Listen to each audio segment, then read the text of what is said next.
1절 말씀입니다.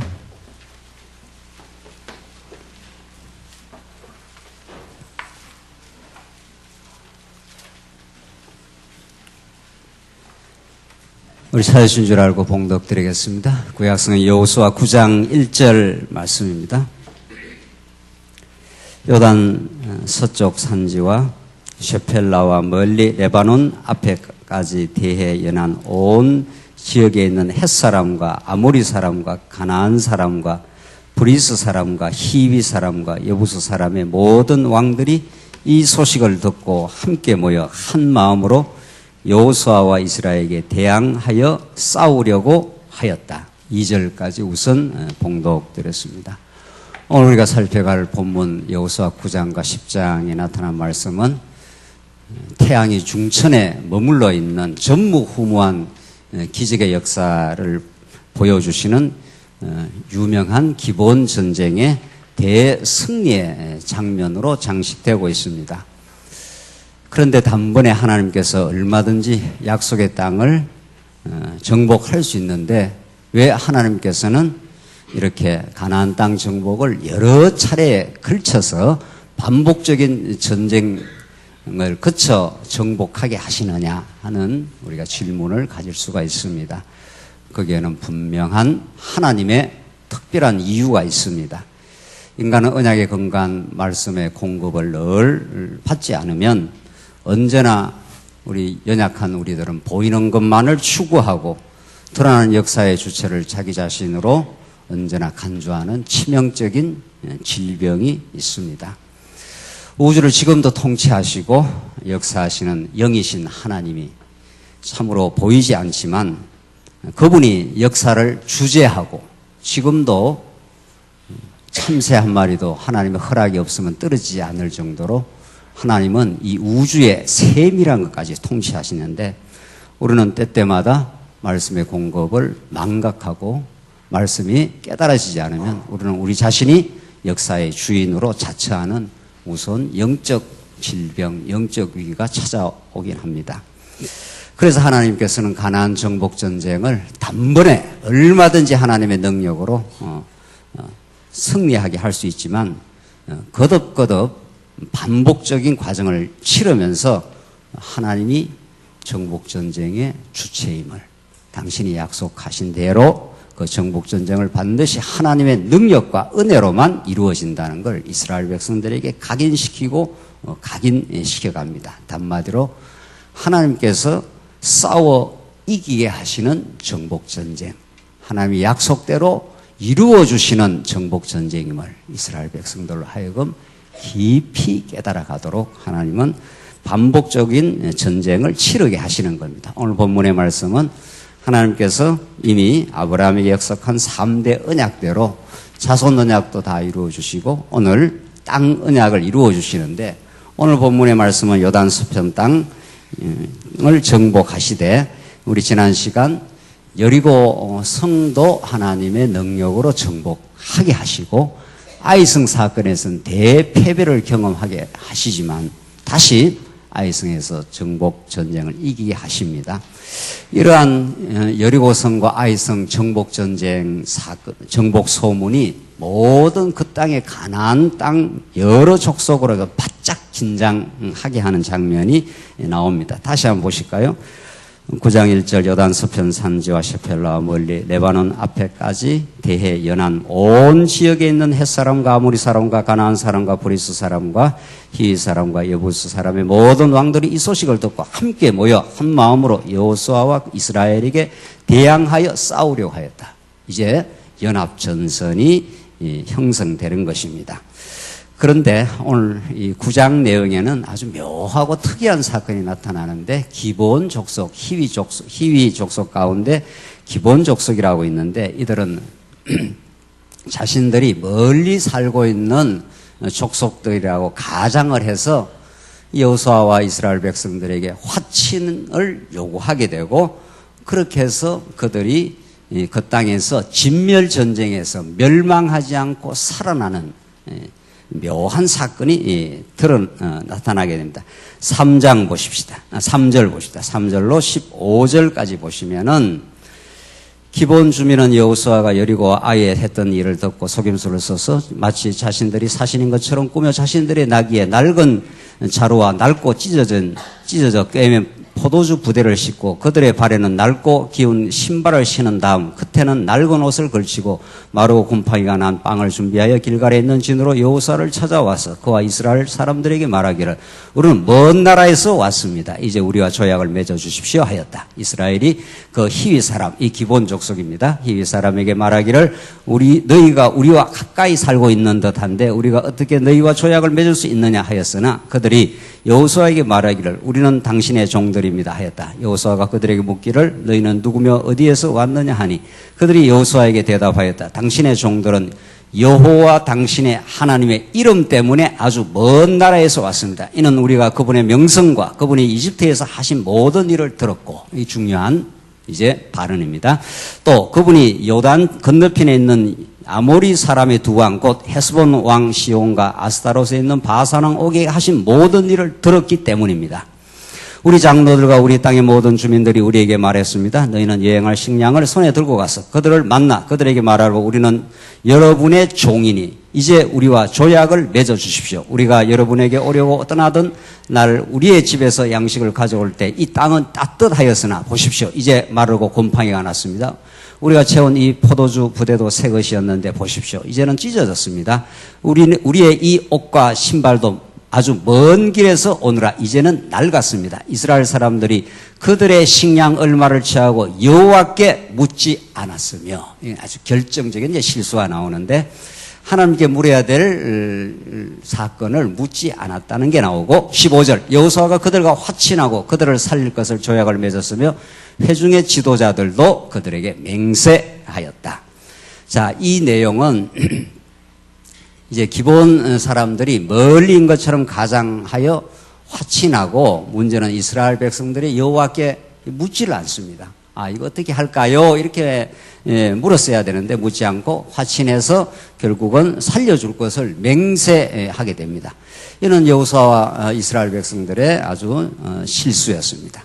이 내용은 오늘 이 여호수아 9장 내용에서 가나안 땅 정복 전쟁 사건 가운데 아주 특이한 위치와 그 의미를 가지고 있는 사건입니다. 왜냐하면 여호와의 군대인 여호수아와 이스라엘 백성들을 대적하는 모든 가나안 족속들은 반드시 필패하게 됩니다. 결정적으로 어떤 가나안 땅 7족속들도 결국은 여호수아를 더 근본적으로 여호와 하나님이 치르는 이 전쟁, 언약의 근거한 치르는 전쟁을 당해낼 수가 없고 반드시 진멸될 것인데 오늘 기본 족속처럼 투항하고 화친을 구하는 기본 족속은 오히려 살 길을 얻게 된다, 이런 뜻입니다.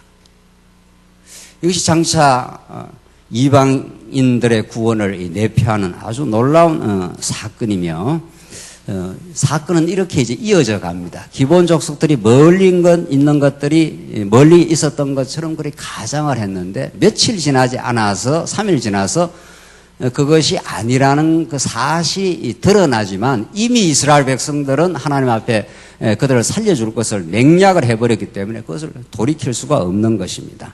그것이 16절로 21절에 나타난 이제 사건입니다. 막 이스라엘 백성들이 왜 이렇게 했느냐 이렇게 하지만 이미 하나님 앞에 이제 맹세를 해버렸기 때문에 이것을 철회를 할 수가 없다. 이것이 16절로 21절 나타난 사건이고 지나가서 22절로 27절 본문을 이제 보십시다. 자, 그렇게 해서 이들이 21절만 한번 보실까요? 지도자들이 그들을 살려주라고 말하였으므로 그들은 지도자들이 말한 대로 온 회중을 위하여 나무 패는 자와 물 깃는 자가 되었다. 자, 22절입니다. 22절에 이제 그렇게 해서 이 문제가 아주 꼬여버리게 된 거죠. 이스라엘 백성들에게는. 그런데 22절 여호수아가 그들을 불러서 말하기를 너희가 우리 가운데 살면서 왜 우리를 속여 우리들은 당신에게서 매우 멀리 있습니까? 라고 하였느냐. 이제 너희는 저주를 받아 너희 가운데 종에서 풀려날 자가 없을 것이며 내 하나님의 집을 위하여 나무 패는 자와 물 깃는 자가 될 것이다 라고 하므로 그들이 여호와께 대답하여 말하였다. 여호와 당신의 하나님께서 자기 종 모세에게 명령하여 모든 땅을 당신들에게 주고 또 그 땅의 모든 주민을 당신들 앞에서 멸하시려는 것을 당신의 종들이 분명히 들었으므로 우리는 당신들에게 우리의 목숨을 잃을까 봐 몹시 두려워해서 이렇게 하였습니다. 보십시오. 이제 우리는 당신들의 손에 달렸습니다. 당신이 보시기에 좋고 옳은 대로 우리에게 행하십시오. 여호수아가 그들에게 그대로 시행하여 그들을 이스라엘 자손의 손에서 건져내고 죽이지 않았다. 그날에 여호수아가 그들을 회중과 여호와의 제단을 위하여 나무 패는 자와 물 깃는 자로 삼았으니 그들이 오늘날까지 여호와께서 택하신 곳에서 그 일을 하고 있었다. 자, 결론이 무엇입니까? 기브온 족속은 거짓말로 와서 그들이 멀리 있는 것처럼 가장하여 이스라엘 백성들을 이제 일종의 속인 겁니다. 그래서 여호수아와 이스라엘 백성들이 그 속임에 넘어가서 하나님 앞에 명약을 하고 살려주겠다 이렇게 된 겁니다. 자, 이 사건은 지금 계속 우리가 공부해 나가는 여리고 성 정복, 아이성 정복, 그 다음에 오늘 기브온의 대승리의 전쟁, 그 다음 계속 이어지는 후속 계속 전쟁에서 이스라엘 백성들 앞에 패배하고 진멸당하는 가나안 족속 가운데 하나님께서 기브온 족속들에게 마치 기생 라합이 이미 하나님의 그 소문, 그 위대한 하나님의 능력과 하나님의 능력의 손길이 이미 애굽에서 행한 일, 바사나옥과 시온 땅에서 가나안 땅, 동편 땅에서 이방 족속들을 다 대표한 일들이 그 소문이 기브온 족속에게 들어갔고 거기다가 여리고성과 아이성까지 패배했다는 그 소식이 기브온으로 하여금 족속으로 하여금 이런 그 신앙의 고백을 하게 된 겁니다. 다시 보십시오. 24절. 그들이 여호수아에게 대답하여 말했다. 여호와 당신의 하나님께서 자기 종 모세에게 명령하여 모든 땅을 당신들에게 주고 또 그 땅의 모든 주민을 당신들 앞에서 멸하시는 것을 당신의 종들이 분명히 들었으므로. 이렇게 나옵니다. 이 아주 특이한 그 고백이었습니다. 이방 족속이었지만 하나님께서 이들에게 여호와 하나님의 능력이 얼마나 크신가, 여호와 하나님께서 지금 치르는 정복 전쟁을 아무도 당해낼 수 없다는 사실을 이들이 깨닫게 된 것입니다. 하나님은 그들로 하여금 여호와 하나님을 믿게 하셨고 그들의 행위와는 무관하게 하나님께서 은혜로 그 진멸 전쟁에서 구원을 얻게 하는 특이한 사건입니다. 기브온 족속은 후대에 어떻게 됩니까? 여러분들 나중에 성경을 찾아보시면 여호수아 8장 베냐민 지파에게 땅을 분배할 때 포함되어 있고 느헤미야서 3장 7절, 7장 25절을 보면 바벨론 포로에서 돌아와서 성전을 짓고 성벽을 중건할 때도 협력하는 사람들이 됩니다. 이들은 이방인들이었지만 그들은 성전에서 회중과 여호와의 제단을 위해서 나무 패고 물 깃는 자로서 그렇게 이방인 구원의 사건이 이루어집니다. 이 기브온 화친 전략으로 그들이 살아나는 사건은 결국 하나님 여호와는 전능하심, 그의 전능을 힘입어 싸우는 여호수아의 군대와 싸워서는 모두 진멸된다는 것을 역설적으로 보여주는 사건입니다. 기브온의 화친은 거짓으로 가장하고 이스라엘은 하나님께 묻지 않고 실수하지만 그것이 오히려 하나님의 은혜에 근거한 구원의 사건임을 하나님은 역설적으로 우리에게 보여주고 있습니다. 기생 라합도 이방 여자였지만 그래서 기생 노릇하고 살았지만은 하나님께서 언약하신 대로 가나안 땅을 이스라엘이 차지할 것이라고 하는 그 믿음을 주셨고 그 믿음의 복을 통해서 하나님의 복에 동참한 것처럼 기브온 족속들도 자신의 건강한 행위가 아니라 하나님께서 허락하신 믿음으로 복을 얻게 됩니다. 하나님께서 선물로 주신 이 믿음으로 하나님의 의에 동참하게 되는 놀라운 복을 얻게 되는 것입니다. 이를 로마서는 우리 인간의 율법의 행위와 무관하게 하나님께서 절대적으로 선물로 베풀어주는 칭의의 복음이라고, 이 은혜의 사건이라고 그렇게 우리들에게 이 복음을 그렇게 설명해 주고 있습니다. 이는 두말할 나위 없이 언약의 자손으로 오실 메시아 그리스도만을 바라보는 믿음으로 그들이 구원 얻게 되고 그 그리스도를 보내주신 여호와 하나님의 은혜의 영광만을 찬양하게 하시려고 하나님께서는 기본 족속에게 기생 라합에게 주셨던 믿음처럼 그 믿음을 주셔서 그 믿음으로 구원 얻게 해서 여호와 하나님을 찬양하도록 그렇게 만들어 주신 겁니다. 그래서 히브리서는 믿음은 바라는 것의 실상이요 보지 못하는 것의 증거라. 구약의 모든 성도들이 장차 오실 그리스도, 장차 오실 메시아를 바라보는 그 믿음으로 구원을 얻고 여호와 하나님을 찬양하게 되지 자기 자신의 어떤 의로 자신의 행위로 그렇게 하나님을 알고 경외하는 것이 아니라는 것을 명백하게 보여주는 사건입니다. 이는 궁극적으로 창세전 하나님의 예정된 섭리를 이루시는 겁니다. 요컨대 기본 족속들은 그들의 위장술, 이스라엘 백성들의 실수 이런 묘한 과정을 거쳐가지만 하나님께서는 그 모두를 합력하여 사랑하시는 자에게는 하나님의 영원한 의를 드러내십니다. 그래서 우리는 이 죄악 세상 가운데 죄악 가운데 뒹굴며 살아가는 우리 연약한 우리들에게도 믿음의 확신과 하나님의 구원의 든든하심과 하나님이 살아계심을 우리가 참으로 믿을 수 있는 놀라운 사건으로 오늘 본문은 우리에게 증거되고 있습니다. 10장으로 넘어가시면은 기본에 바친 거의 이스라엘에게 투항하여 살아간다는 소식. 다시 말해서 가나안 칠족속들에게는 그들을 배신했다는 소식을 들은 가나안 땅의 여러 왕들이 이제 본격적인 연합 전선을 형성하는 결정적인 계기가 됩니다. 한번 보십시다. 10장 1절 보십시다.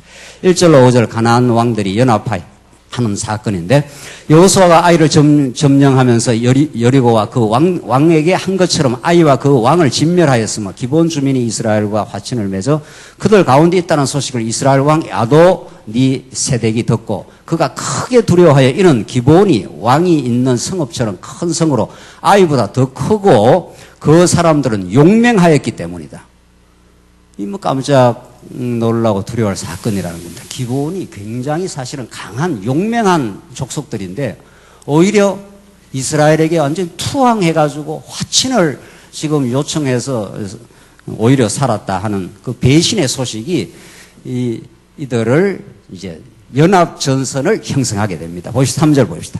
예루살렘 왕 아도니네색이 헤브론 왕 호함과 아무롯 왕 비람과 아기스 왕 야비야와 에글론 왕 드빌에게 사람을 보내어 말하기를 내게로 올라와서 나를 도와주시오. 우리가 기본을 공격합시다. 기본이 여호수아와 이스라엘 사손들과 화친을 맺었기 때문이요 하니 아모리 다스 왕들 곧 예루살렘 왕과 헤브론 왕과 아무롯 왕과 라기스 왕과 에글론 왕이 모여 자기들의 모든 군대를 이끌고 올라와서 기본을 대항하려고 기본 앞에 진을 쳤다.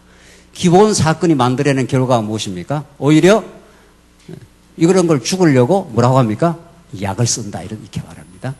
이제 여호와의 군대, 여호수아의 군대를 아무도 당해낼 수가 없는 건데 이제 한 성 한 성을 정복하는 사건이 이쯤에서 끝나고 아예 연합전선으로 자기들이 패배를 자인하고 이제 들어오는 사건입니다. 하나님의 전쟁을 하나님이 죄악의 권세를 멸하시는 장차 오실 예수 그리스도를 통해서 십자가와 부활을 통해서 이루시는 이 영적 전쟁을 어떤 권세도 아무리 강팍한 죄악의 권세도 예수 그리스도를 당해낼 수 없다. 이제는 아주 연합 전선을 형성해 가지고 지금 여호수아의 군대에게 지금 들어오는 장면입니다. 6절로 11절 한번 보십시다. 기본 사람들이 길갈 진영에 있는 여호수아에게 사람을 보내 말하기를 당신의 종들을 돕는 일에 당신의 손을 늦추지 마시고 속히 우리에게 올라와 우리를 구해 주시며 우리를 도와주십시오. 산제사나 아무리의 모든 왕들이 우리를 대항하여 모였습니다. 라고 하였다. 기본이 이제 두려운 건 사실 아니겠어요. 그래서 여호수아에게 이 협력을 요청을 하는 겁니다. 7절 여호수아가 모든 군사와 강한 용사들과 함께 길갈에서 올라갔다. 여호와께서 여호수아에게 말씀하시기를 그들을 두려워하지 마라. 내가 그들을 내 손에 넘겨 주었으니. 이게 지금 여리고성, 아이성, 오늘 기본 전쟁에서 동일하게 계속 반복되는 문장입니다.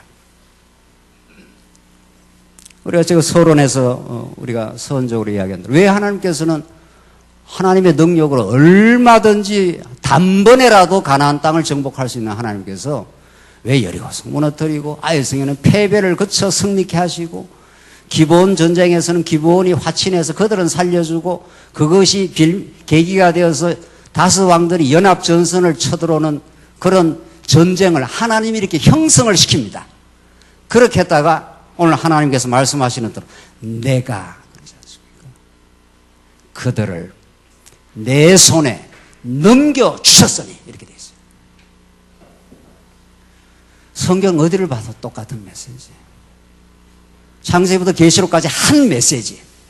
살아계신 하나님께서 행하시는 하나님의 구원의 능력, 그 언약 성취에 신실하신 하나님의 살아계심, 그 주권과 그 전능하심과 그 신실하심 앞에 누가 대적하겠느냐.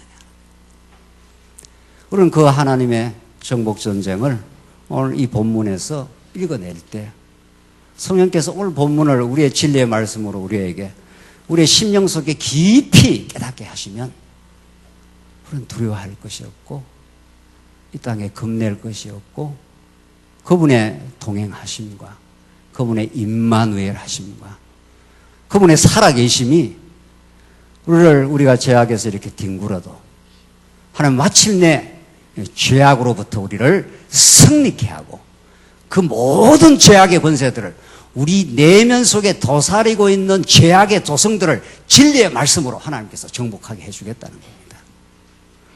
우리 힘으로는 할 수 없는 그 정복전쟁을 하나님의 능력으로 하나님께서는 하게 하시겠다. 이것이 오늘 본문에 나온 대로 내가 그들을 내 손에 넘겨주었으니 그들 가운데 한 사람도 내 앞에서 서지 못할 것이다 라고 하였다. 이런 분명하고 확실한 언약의 말씀, 이 약속의 말씀이 있는데 이스라엘 백성들이 두려움이 있겠느냐 말이에요. 그래서 그 다섯 왕의 연합전선을 하나님께서 붕괴시켜 나갑니다. 보십시다. 여호수아가 길갈에서 떠나 밤새도록 올라가 그들을 기습적으로 들이닥치니 여호와께서 그들을 이스라엘 앞에서 패하게 하셨으므로 하나님께서 하게 하셨으므로 그러니까 이스라엘 백성들이 여호수아가 이 수많은 성읍들을 나중에 다 정복하여 주마하신 안식을 얻게 하셨을 때 내가 이 전쟁을 치렀다고 아무도 그렇게 고백하지 못합니다. 하나님께서 은혜의 선물로 주신 것이라고. 하나님이 치러서 우리에게 주신 안식의 선물이었다고, 이 가나안 땅이.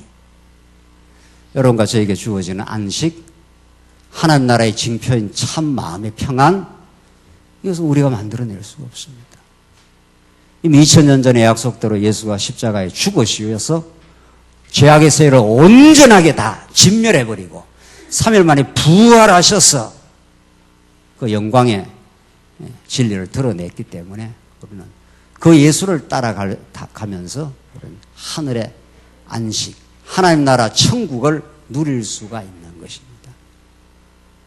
여러분과 저의 신앙이 좋아서 이 진리를 잘 깨닫고 마음의 평강을 누리고 사는 게 아니라 하나님 주신 선물이었다고, 그분의 은혜였다고, 그분의 은혜가 아니면 어떤 것도 설명할 수가 없다고.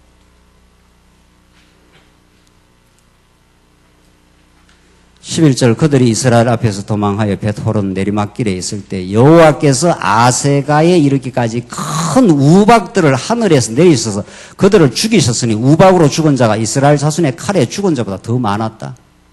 이거 뭐 칼로 죽일 정도가 아니고 하늘에서 우박이 떨어져서 대적들의 머리통을 박살을 내니 이 뭐 전쟁이 이건 치르나 마나한 전쟁.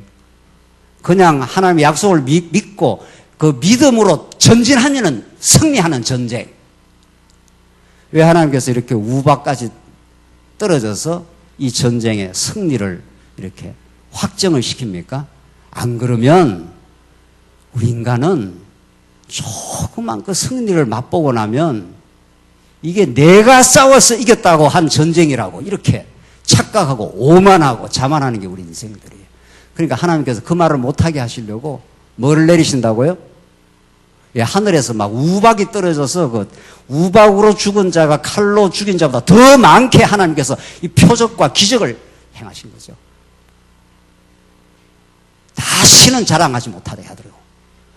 다시는 십자가만 자랑하게 하시려고 하나님께서 그렇게 하신다고. 12절 보시면은 더 큰 기적이 일어납니다. 점점 이제 하나님의 역사가 이제 드러나는데 12절에서 15절은 태양이 도대체 중천에 머무는 기적이 일어납니다. 여호와께서 이스라엘 자손에게 아모리 사람을 넘겨주시는 날 여호수아가 이스라엘이 보는 앞에서 여호와께 말씀드리기를 태양아 너는 기본에 머물러라 달아 너는 아얄론 골짜기에 머물러라 하였고 태양이 머물고 달이 멈추어 서 있기를 백성이 자기 대적들에게 원수를 갚기까지 하였으므로 해가 중천에 선 채 거의 종일토록 속히 내려가지 않았다 라고 야살의 책에 기록되지 않았다. 이게 역사적 사건이라는 겁니다. 14절 여호와께서 사람의 목소리를 이날처럼 들어주신 이 일은 전에도 없었고 후에도 없었으니 전무후무한 일이 기적입니다. 여호와께서 오늘 결론입니다. 오늘 이 본문의 결론인데 여호와께서 이스라엘을 위하여 뭐라고 했습니까? 싸우셨기 때문이다 이렇게 돼 있어요. 이스라엘 백성들이 잘 싸웠다 이런 말이 없다는 거예요. 도대체 여호와께서 이스라엘을 위하여 싸워주셨다고. 장차 오실 예수 그리스도가 우리를 위해서 십자가 전쟁을 치르고 부활의 역사를 하고 성천하시고 마침내 재림하셔서 이 땅에 새하늘과 새 땅을 이루실 거라고. 철장 권세를 가지고 우리를 괴롭히고 우리를 죄악에 뒹굴게 했던 이 죄악의 권세들을 싹쓸이를 해버리겠다고. 오늘 이 태양이 중천에 머무는 기적이 우리에게 뭘 가르쳐 주십니까?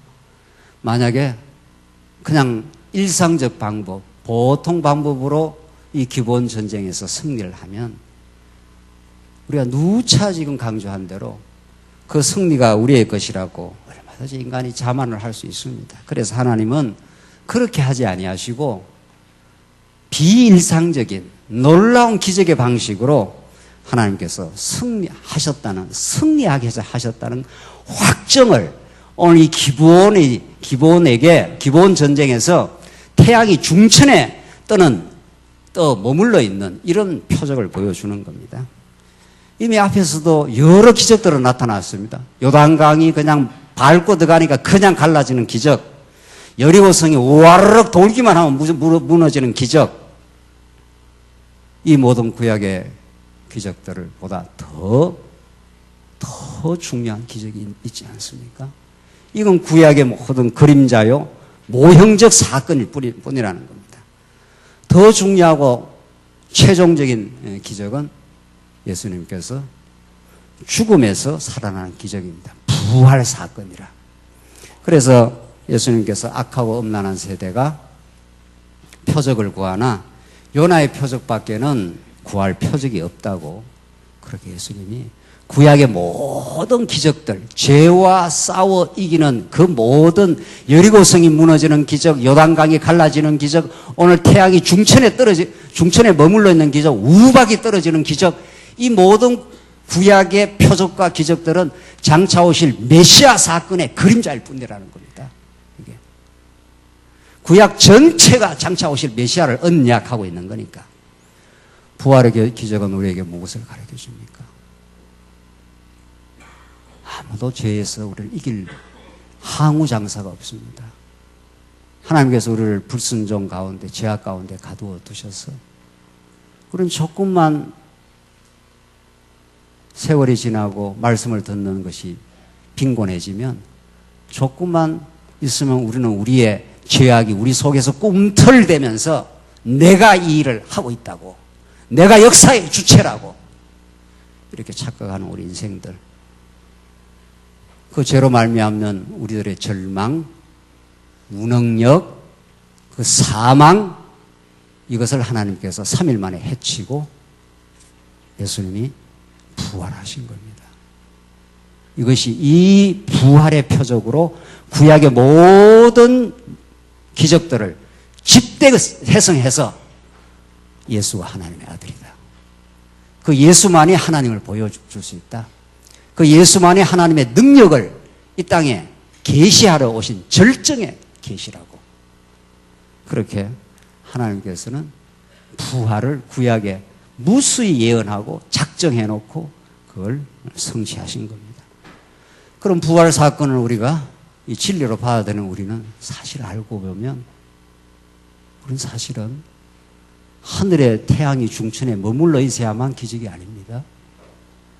우리가 이렇게 숨 쉬고 있는 거, 우리 건강이 이렇게 유지되고 있는 거, 수십 조의 세포가 조화를 이루어서 그 DNA 구조가 염기 서열이 이렇게 조화를 이루어서 우리 몸이 이렇게 건강하고 움직인다고 합니다. 그걸 도대체 누가 작정하고 누가 그렇게 움직이게 하느냐 말입니다. 그러니까 세상에 많은 과학자들, 의학자들이 인간의 인체를 연구하면서 그냥 탐복하고 기적이라고 그러고 이건 우리가 설명할 수 있는 영역이 아니라고 이렇게 고백을 하는 겁니다. 그런 날마다 하나님의 기적 속에, 하나님의 은혜의 손길 속에, 그 넘치는 하나님의 사랑 속에 살고 있을 뿐입니다. 우리가 어리석어서 그 하나님의 손길을 때때마다 잊어버리고 살 뿐입니다. 오늘 계속 이어지는 15절로 21절 말씀은 여호수아가 이제 5 왕을 잡습니다. 그래서 후군을 그 남은 백성들을 다 멸하라고 그렇게 되어 있습니다. 19절만 한번 보십시다. 너희는 지체하지 말고 너희 원수들을 추격하여 그 후미를 쳐서 그들이 자기의 성읍에 들어가지 못하게 하여라. 여호와 너희 하나님께서 그들을 너희 손에 넘겨주셨기 때문이다. 이게 여호수아의 신앙 고백입니다.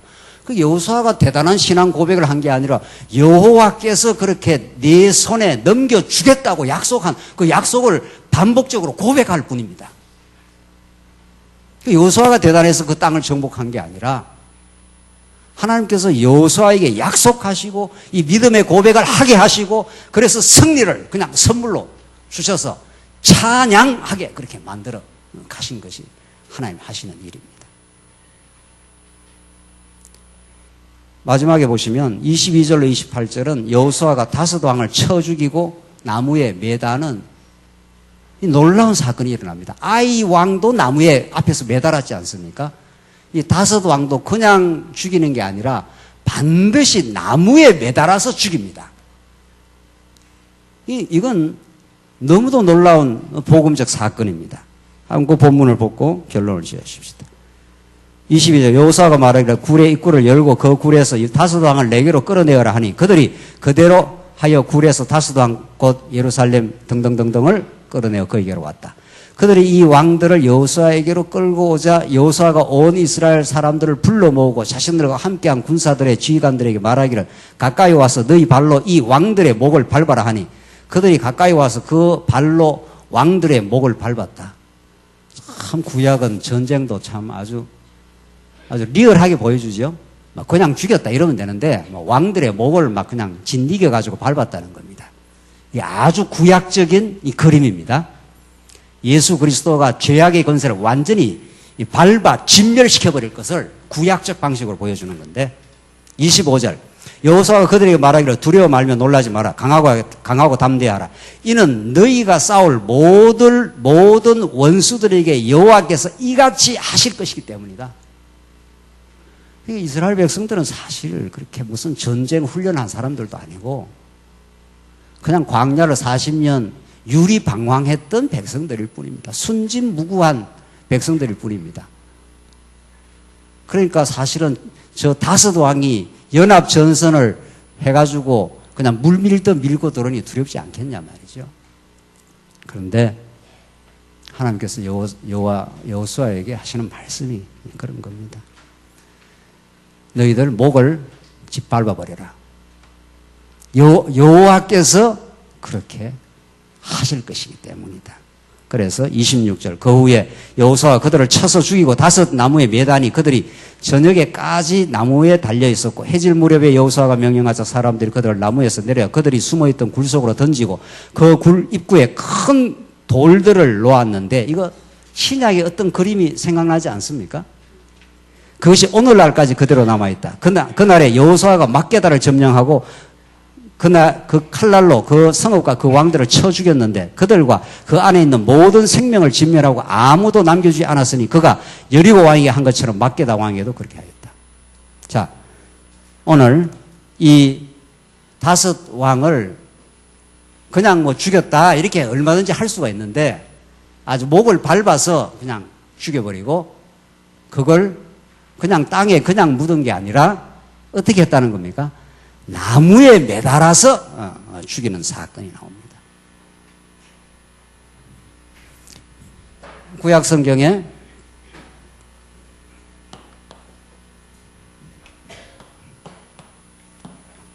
하나님께서 아담에게 하신 약속을 그대로 아브라함에게 이루어서 구약의 자손 땅 통치에 구약적 하나님 나라를 이루십니다. 이게 다윗 왕국을 이루시는 건데 지금 하나님께서 아브라함이 약속한 그 약속이 그대로 지금 땅 언약에서 이루어지고 있는데 지금 땅 언약에서 여기 요단 동편 땅, 그 다음에 호렙산 언약, 그 다음 요단 서편 땅.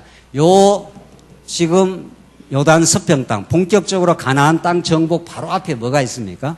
이게 호렙산 언약. 더 포괄적으로 말해서 이게 모세 언약입니다.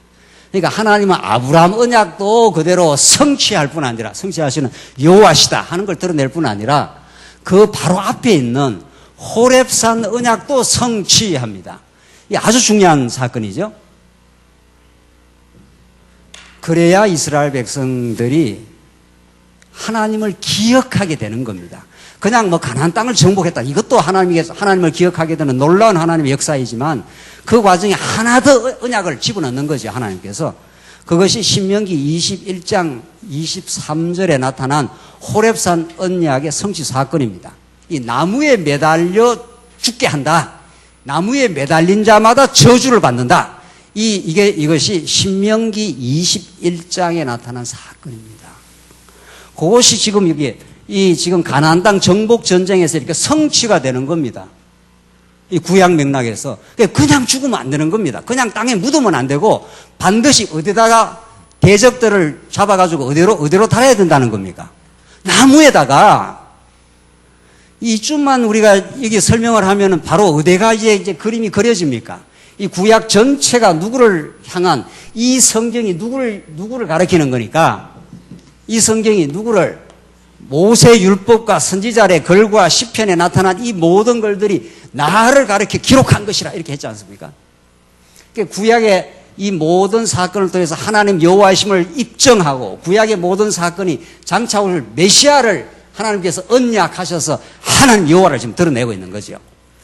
그래서 여기까지 가야 우리 신약에 있는 성도들에게 왜 5 왕을 나무에 매달아 죽여? 그럼 구약에서는 호렙산 언약이 성취되는 거죠. 그 아무 데나 죽이면 안 된다는 겁니다. 이건 두말할 나위 없이 여호수아보다 더 우월하신 진짜 대장, 영적 전쟁의 우두머리이신 예수 그리스도를 대적하는 죄의 권세를 하나님께서 진멸하시고, 그런데 이 사건을 통해서 사실 죽어야 될 우리를 대신해서 죄를 걸머지시고 대신 저주받은 바 되사 죽어주신 예수 그리스도의 예표요 모형적 사건이라는 겁니다. 이게 우리가 이렇게 매달려 저주받아 죽어 마땅한데 대신 예수 그리스도가 나무에 매달려 죽어야 됩니다. 십자가에 매달려 죽어야 된다는 겁니다. 이것을 신약의 갈라디아서를 통해서 이걸 확인하고 지나갑시다. 오늘 이 본문 마지막 확인하고 갈라디아서 4장 13절 한번 보십시다. 갈라디아서 3장이네. 3장 죄송합니다. 3장 갈라디아서 3장 13절 이걸 한번 찾고 지나갑시다.